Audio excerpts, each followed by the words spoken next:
नमस्ते दोस्तों, मेरे सुनो गवर्नमेंट चैनल में आपका स्वागत है। मैं हूं अनीता चौहान, पत्नी Shri Prempal Singh Chauhan, deputy manager, National Fertilizers Limited, Nangal. आज के वीडियो में एम्प्लॉइज पेंशन स्कीम से संबंधित एक नई जानकारी देने के लिए मैं आप सबको मेरे हस्बैंड श्री प्रेमपाल सिंह चौहान से मिलवाती हूं, जो इस विषय के जानकार है। तो चलते हैं। दोस्तों नमस्कार, उम्मीद करता हूं आप सब बहुत अच्छे से होंगे। फिर एक एग्जाम्पल के साथ में मैं आपके सामने हूं, और ये जो एग्जाम्पल है, ये एग्जाम्पल बड़ा ही इंटरेस्टिंग है, क्योंकि डिफरेंट टाइप की चीजें सीखने को मिलती हैं। डिफरेंट लोगों के साथ में डिफरेंट घटनाएं घटित होती हैं जो हमें पता नहीं होता है। दूसरा, ये जो जिन डेटा के आधार पर हम ये कैलकुलेशन करते हैं, आप इनका एक्चुअल से कोई लेना देना नहीं है। ये केवल एक एज्यूम्पशन मान के हमने कैलकुलेशंस की हैं, और वो कैलकुलेशंस हमारी ईपीएफओ की कैलकुलेशन से मैच करती हैं। तो इस तरह हम सीख पाते हैं कि पेंशन कैसे कैलकुलेट करना है और हमें क्या क्या करना है। तो ये डेटा जो है आज के, वो मिस्टर XTB ने भेजे हैं, और इनका हमने जो कैलकुलेशन की है वो हम देखते हैं कि इनकी नवंबर 95 में 2518 बेसिक थी, तो इनको 208 रुपए इन्होंने पे किए थे, और इनको 2 रुपए और पे करना है उस दिन के, नवंबर 95 के। ये आधी सैलरी हमने ली है, और इस तरह हमने ये हर महीने उनको 2-2 रुपए, फिर बाद में भी उनको जो उनकी सैलरी इक्वल रही है, 2-2 रुपए इन्होंने स्टार्टिंग में इनको पे करना है। ये जो डिफरेंस है वो अमाउंट इनको पे करना है। तो इस तरह हम देखते हैं कि हम हमारा जैसे ईपीएफओ के कैलकुलेटर में है, ईपीएफओ के कैलकुलेटर में और मेरे कैलकुलेटर में सिर्फ इतना ही अंतर है कि उन्होंने 4-5 सीटें बनाई हैं, मैंने एक ही सीट में सारा कंप्लीट कर दिया है। दूसरा, उसमें आपको एक्चुअल रिजल्ट निकालने के लिए अलग अलग पेज से फिगर लेके जोड़नी पड़ती हैं, कि अब तो उसमें दुनिया भर की चीजें होती हैं कि ये डाउट होते हैं। उन्होंने 4-5 पेज बनाए हैं, इस वजह से उसमें डाउट होते हैं। तो मेरे एक ही पेज में हमारी जो लास्ट फिगर आएगी वो एक्चुअल अमाउंट हो जाएगा, जो आपको विद इंटरेस्ट जमा करना होगा।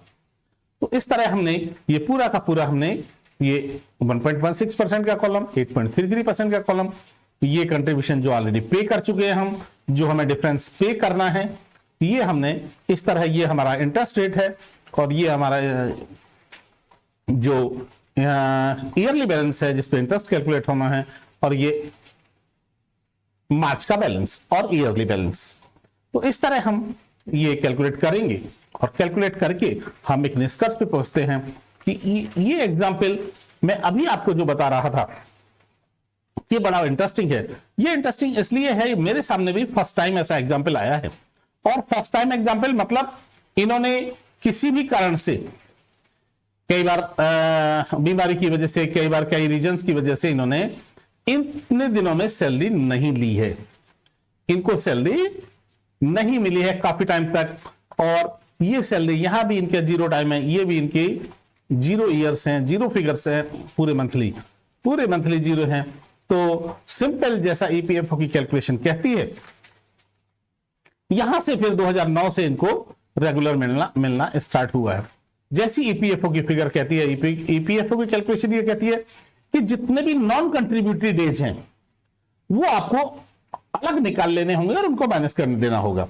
जैसे यहां के जितने भी नॉन कंट्रीब्यूटरी डेज हैं, यहां से हमने ये 3 दिन ले लिए, प्लस हमने ये जोड़ लिए, प्लस ये जोड़ लिए, इनको बीच बीच में एक दिन की तनख्वाह बीच बीच में मिलती भी रही है, प्लस ये नॉन कंट्रीब्यूट डेज ले लिए। इस तरह हमने ये नॉन कंट्रीब्यूट डेज टोटल यदि मैं देख पाता हूं do not want to replace the destination cells, cancel. तो हमने जितने भी इनके नॉन कंट्रीब्यूट डेज थे उसको हम डेज में कैलकुलेट करेंगे। वैसे तो चूंकि पूरी पेंशन ही डेज में कैलकुलेट होती है, तो इनके हमने नॉन कंट्रीब्यूट डेज कैलकुलेट किए हैं, जो कि मैंने यहां कैलकुलेट किए हैं कि उस डेट से लेके उस डेट तक कितने डेज होते हैं, बीच बीच में कितने डेज होते हैं। टोटल डेज होते हैं 14169, और इसमें से जो बीच में आपने जो बीच के डेज हैं जिनमें बीच में सर्विस की हुई है वो हमने घटा दिए, तो इस तरह 1339 फाइनल वो डेज हैं जिन डेज में नॉन कंट्रीब्यूटरी यानी ईपीएफओ को भी कोई पेमेंट नहीं किया गया, पेंशन फंड में भी कोई पेमेंट नहीं किया गया, ईपीएफ में भी कोई पेमेंट नहीं किया गया, प्रोविडेंट फंड में भी कोई पेमेंट नहीं किया गया, एंड इनको भी सैलरी नहीं मिली है इन दौरान। तो इस तरह हम कैलकुलेट करेंगे कि एक्चुअल इनके जो कितने नॉन कंट्रीब्यूट डेज हैं वो कितने बनते हैं। बिल्कुल बाकायदा हमने डे वाइज कैलकुलेट कर लिया है कि कितने दिन के बनते हैं और कितने कितने दिन कैसे कैसे बनते हैं। तो ये हमने पूरा का पूरा डे वाइज कैलकुलेट कर लिया है, जो कि 1339 डेज बनते हैं। अब 1339 डेज बनने के बाद में एक बात और भी है कि इन्होंने जो डेटा हमें भेजे हैं वो आज तक के भेजे हैं। आज तक के मतलब आप मान सकते हैं कि मार्च 23 तक के भेजे हैं, और मार्च 23 के बाद ये इनका एवरी ईयर ऑलमोस्ट 6% का इंक्रीज है। तो ये ऑलमोस्ट एवरी ईयर 6% का इंक्रीज है अप टू मार्च 26 में आप जाके रिटायर होंगे। तो मार्च 26 तक हम दो तरह से इनकी कैलकुलेशन देख सकते हैं कि मार्च 26 तक इनको टोटल कितना जमा करना पड़ेगा। हाँ, मैं कुछ चीजें और बताना चाहूंगा आपको कि जब एक बार हमने जैसे मान लीजिए हम 31 जुलाई का जो पैसा वो अगस्त में जमा होगा, यानी 31 जुलाई तक का, जुलाई का महीना चल रहा है, जुलाई तक का हम यहां तक कैलकुलेट कर लेते हैं। जुलाई तक का एक बार कैलकुलेट हो गया, और जुलाई तक का पैसा हमने जब हम जमा करने जाएंगे तो मान लीजिए फाइनल हो गया, तो उसके बाद कैलकुलेशन पे आपको उसके बाद हमें इंटरेस्ट नहीं देना है, इसलिए मैंने इसमें से इंटरेस्ट हटा दिया है। ये इंटरेस्ट आपको नहीं लगेगा, फिर आपको केवल मंथली सैलरी देना है। जैसे मान लीजिए कोई भी हिसाब किताब 31 जुलाई तक हो गया, तो उसके बाद आपको सिर्फ मंथली जो आपका ईपीएफओ को अमाउंट जाएगा मंथली ही जाएगा ना, उसके बाद तो हमें उस पर इंटरेस्ट नहीं देना है। तो ये जो सीट है ये इंटरेस्ट कैलकुलेशन के लिए भी है और मूल कैलकुलेशन के लिए भी है, दोनों चीजों के लिए। तो इस पे हमें केवल मूल देना है। जून 31 के बाद में फिर हमें इंटरेस्ट नहीं देना है, इसलिए हमने इंटरेस्ट फिगर को 0 कर दिया है। और लास्ट में जो मार्च 26 में आके इनकी जो सैलरी, जो इनको टोटल अमाउंट देना है, वो अमाउंट देना है 6,52,036 रुपए आपको देना होगा। 26 तक देना होगा। आज की डेट में जो आपका अमाउंट बनता है वो तो कम है, वो अभी हम देखते हैं, हम इसे समझने का प्रयास करते हैं कि अब हम आपकी समरी समझने का प्रयास करते हैं कि इस कैसे बात बनेगी। आपकी जो डेट ऑफ बर्थ है वो 6 मई 1968 है। 24 अक्टूबर 1991 को आपने कंपनी ज्वाइन की है। 16 नवंबर से हमारी स्कीम लागू हुई है, ईपीएस स्कीम लागू हुई है। तो इस तरह हम देखेंगे कि अक्टूबर से नवंबर लगभग 4 साल इन्होंने एग्जैक्ट 4 साल सर्विस की है पुरानी पेंशन स्कीम में। तो और 5 मार्च 2026 को आपका रिटायरमेंट है, क्योंकि 6 मार्च को आपकी डेट ऑफ बर्थ है। डेट ऑफ बर्थ से एक दिन पहले आप रिटायर हो जाते हैं कंपनी के अंदर, तो उसी दिन तक की सैलरी आपको 5 मार्च तक की ही अमाउंट देना है, क्योंकि 6 मार्च से तो आपको पेंशन मिलनी शुरू हो जाएगी।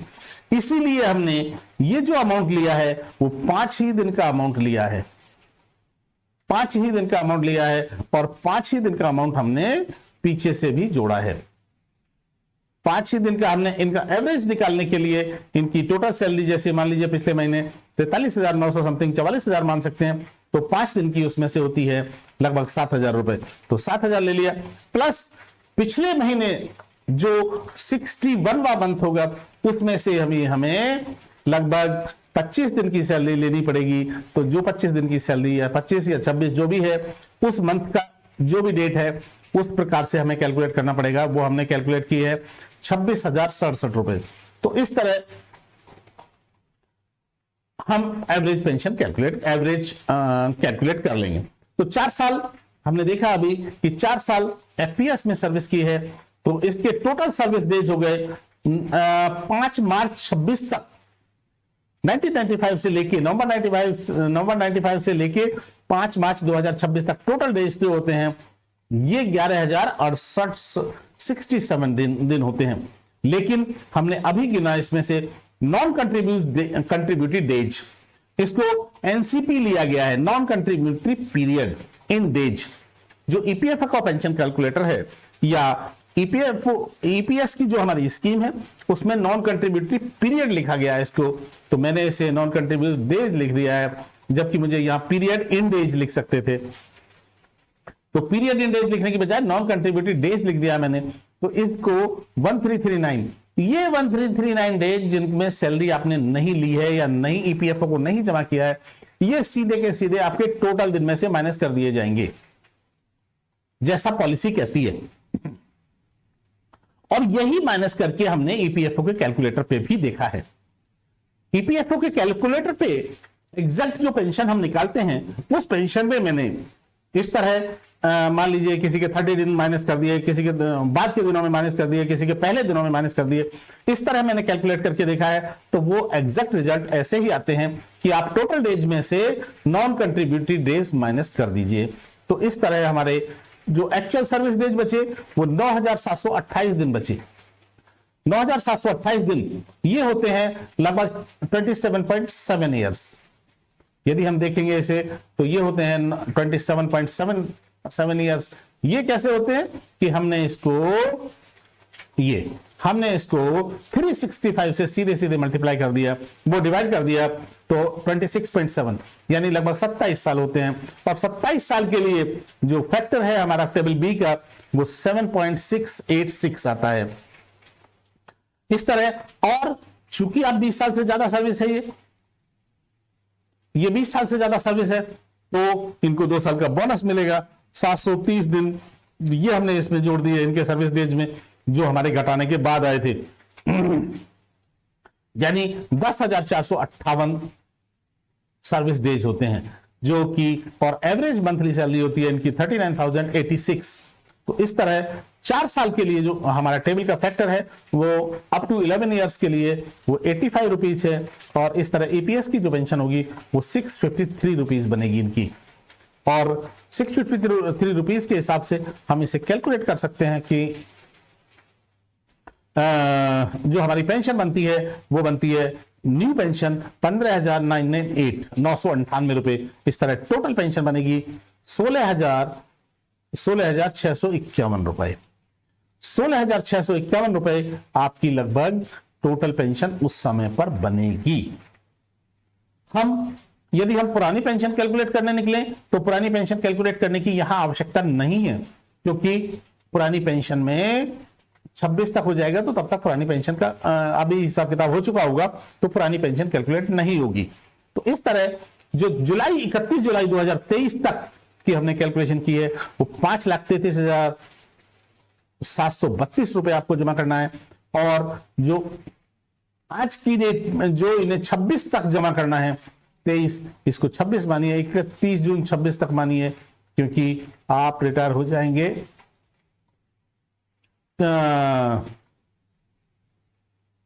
जुलाई, हाँ भाई मार्च है, अप्रैल तक मानिए इसको। ये अप्रैल तक हमने निकाला है, देखिए मार्च अप्रैल तक निकाला है। यहाँ का टाइम गलत लिखा हुआ है। ये जो टाइम है एक्चुअली 30 जून नहीं, ये 30 जून ना होके 30 अप्रैल, हम मार्च के भी 5 दिन है तो 30 अप्रैल तक लेंगे। 30 अप्रैल 2026, 30 अप्रैल 2026 तक हमें 6,52,036 रुपए आपको जमा करने हैं। 6,52,036 रुपए आपको जमा करने हैं। और आपको जो पेंशन मिलेगी वो 16,000 रुपए मिलेगी, 16,651 रुपए। तो इस तरह आप समझ सकते हैं कि ये आपके इस तरह जो नॉन सर्विस डेज होते हैं वो नॉन सर्विस डेज ऐसे कैलकुलेट किए जाते हैं। मैं अब इसको यदि मैं इसको चलो करेक्ट भी कर देता हूं क्योंकि ये मेरे सामने है। मैं इसको 30 अप्रैल APR 30 अप्रैल 2023 नहीं बल्कि 26 तक 30 अप्रैल 2026 तक आपको इतना अमाउंट जमा करना पड़ेगा। तो यदि हम इस केस की भी समरी देखें तो ये बहुत इंटरेस्टिंग है कि चूंकि इनके नॉन कंट्रीब्यूटिव डेज हैं, मेरे सामने भी ऐसा एग्जाम्पल फर्स्ट टाइम ही आया है नॉन कंट्रीब्यूटिव डेज का। तो इस तरह हम कैलकुलेट कर सकते हैं और मैं उम्मीद करता हूं कि आपको ये बात समझ में आई होगी और हम इस तरह अपना कैलकुलेशन कर सकते हैं। वीडियो देखने के लिए बहुत बहुत धन्यवाद। उम्मीद करता हूं कि आपको ये चीजें जो मैंने समझाने का प्रयास किया है, मैं कोई एक्सपर्ट नहीं हूं दोस्तों। मैं बताना चाहता हूं, कुछ लोग बीच बीच में ऐसे कमेंट कर देते हैं, तो मैं आपसे रिक्वेस्ट करूंगा कि यदि आप सभी लोग समझदार हैं, आप भी मेरी तरह पेंशन भोगी हैं, तो आपको यदि ऐसा लगता है किसी भी वीडियो में कि इसमें यह गलत किया गया है तो मुझे पॉइंट आउट जरूर कीजिएगा, बिल्कुल बताइएगा। और दूसरा मैं एक चीज और बताना चाहता हूं, मैं कई लोगों ने कमेंट में पागल वगैरह लिख दिया है, कृपया ऐसे ना लिखें, क्योंकि आप मुझे ये बताएं कि मैंने किस वीडियो में क्या झूठ बोला है। मैं तथ्यों के आधार पर बात करता हूं, फिगर के आधार पर बात करता हूं, मेरा इसमें अपना कुछ भी नहीं है। मैंने यदि ईपीएफओ के कैलकुलेटर के बारे में बात की है तो ईपीएफओ की बात की है, ईपीएफओ के लेटर के बारे में बात की है तो ईपीएफओ की बात की है, यदि मैंने सुप्रीम कोर्ट के डिसीजन की बात की है तो सुप्रीम कोर्ट के डिसीजन की बात की है। उसमें मेरा अपनी तरफ से एक भी सेंटेंस नहीं होता है, एक भी कैलकुलेशन मेरी तरफ से, मेरा सिर्फ मैं दिमाग लगाता हूं सिर्फ कैलकुलेट करने के लिए, इसके अलावा मेरा कुछ भी नहीं है उसमें। तो इसलिए कृपया ऐसे कमेंट ना करें जो थोड़ा सा हट करते हैं। मैं आपसे निवेदन जरूर करूंगा कि यदि आपको लगता है, जैसे मान लीजिए मैं अभी इसी एग्जाम्पल में मान लीजिए आपको लगता है कि ये जो नॉन कंट्रीब्यूटिव डेज मैंने घटाए हैं, आपको लगता है कि ये गलत घटाए हैं आपने, तो आप कृपया मुझे लिखें, मुझे बताएं। मुझे भी जब मैं करेक्ट हो जाऊंगा तो और भी सब लोग करेक्ट हो जाएंगे। तो मैं उम्मीद करूंगा सब लोग, जैसे बहुत अच्छे हमारे सब्सक्राइबर्स में बहुत अच्छे लोग भी हैं जो बाकायदा सुप्रीम कोर्ट का डिसीजन लिख देते हैं, पूरी चीजें मुझे भी समझा देते हैं। तो मैं ऐसे लोगों का बहुत धन्यवाद करता हूं। तो आपका बहुत बहुत धन्यवाद। आप इस चैनल को सब्सक्राइब कर लीजिए, ऐसी जानकारी आपको मिलती रहेंगी। धन्यवाद। यह वीडियो आपको कैसी लगी कमेंट करके जरूर बताएं ताकि मैं इसमें सुधार कर सकूं। इस वीडियो को देखने के लिए धन्यवाद। लाइक और सब्सक्राइब करें, बेल आइकॉन जरूर दबाएं।